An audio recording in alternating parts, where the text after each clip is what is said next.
Setelah saya mengikuti CGP ini selama 1 bulan dan saya mempelajari tentang KIHD yang khususnya berpihak kepada murid, itu yang saya dapatkan dari materi ini, yaitu alhamdulillah sudah ada rasa kreatif, walaupun sedikit, tapi saya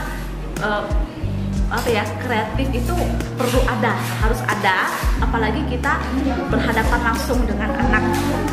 Jadi saya rasa guru itu harus kreatif,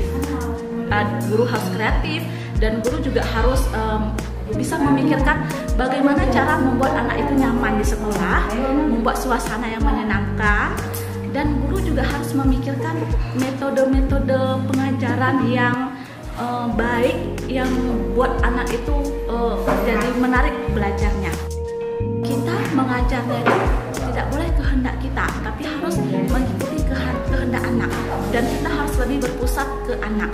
Kita harus mengikuti apa kemauan anak, dan kita juga harus bisa menanyakan anak itu maunya apa, dia memilih kegiatan itu seperti apa gitu. Dan saya rasa dari sayanya juga harus lebih berinovasi. Saya harus bisa mencari ilmu-ilmu lain di luar CGP ini, apakah itu ke perpustakaan, membaca buku-buku tentang metodik, didaktik, pokoknya tentang metode-metode pengajaran, tentang teknik-teknik pengajaran.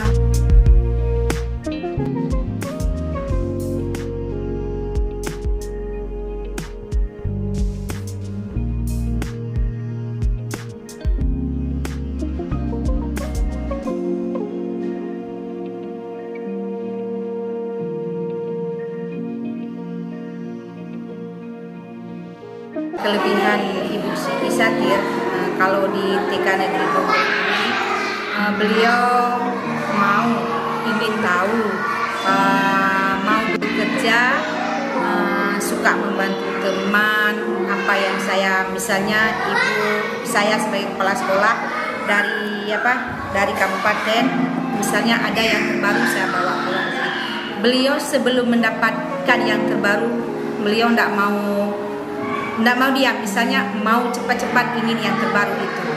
Nah, begitu juga sama beliau, kalau memang ada yang terbaru, Bu, ini ada yang terbaru buat kita, boleh kami konsultasi sama guru-guru, kalau memang boleh ya diambil, kalau enggak, misalnya berat bagi teman-teman yang lain, mudah bagi Ibu Satir, kita pertimbangkan sama-sama.